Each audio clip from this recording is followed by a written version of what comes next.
Tonight, we continue our series on the opioid epidemic in the U.S. with a look at just how easy it can be for some addicts to obtain the drugs that enslave and perhaps ultimately kill them. Correspondent Doug McKelway tonight on the dark web connection. The thing that was most noticeable about him was his height and his smile. He always smiled. But in the nation's battle with opioid addiction, William Dorhoff is now a statistic, another life lost in 2016 to a heroin overdose. As a freshman at the University of Arkansas, Will's problem began with prescription pill abuse, a trend that has become synonymous with the opioid epidemic. Fueling his addiction, Will purchased his poison online, and by the end of the year, he was hooked. And they would crush the pills up and smoke them, or they would crush the pills up and inject them. Will's problem came to a head in the summer of 2015 when his mother found him unconscious in his bedroom, barely clinging to life. Shortly after paramedics arrived, the family realized the severity of his addiction. I looked around and there's a little piece of foil on the bed and in a little bitty plastic tube. And I'm like, what is this? And they all look at me, like it looks like heroin. Will survived the overdose and spent the next year recovering. But in the fall of 2016, he relapsed. After failing to show up for work one day in October, the Dorhoffs were met with a phone call no parent ever wants to receive. As a parent, you know what happened, and it just, there's just no way to describe. It's not really a pain that you feel.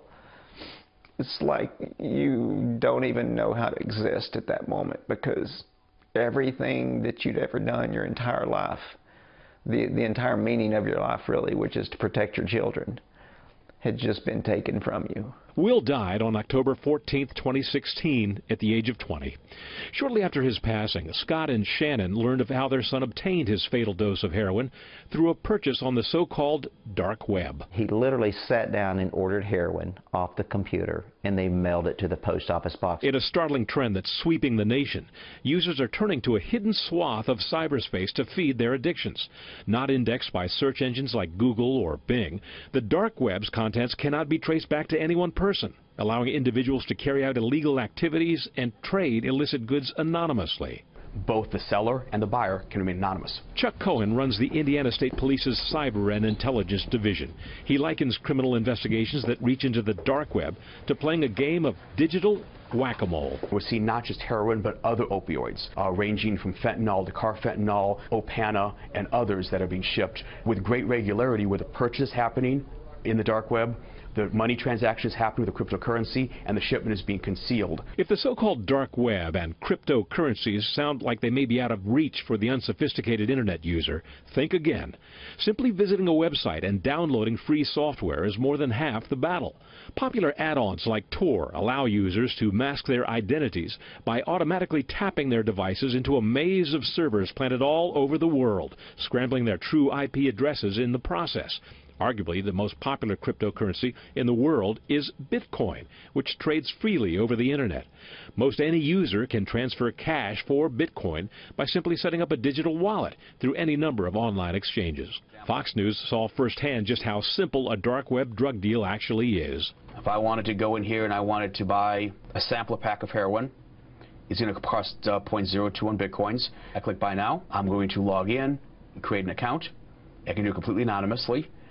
Go to my wallet, I give them that, they debit it, and in theory, I'm going to get my heroin in the mail. I can get it shipped to me in a child's toy, or in a computer, or in a box full of fruit, or whatever that might be, and I can continue to live this lifestyle, but nobody will know. But the person from somewhere, some global point around the world doesn't care about John Jones living in rural Indiana, do they? All they care about is a Bitcoin transaction and getting paid for what they do. Still, law enforcement leaders say that curbing the epidemic begins with educating Americans about the dangers of prescription pill abuse, since 4 out of every 5 heroin addicts begins with pills, according to the DEA.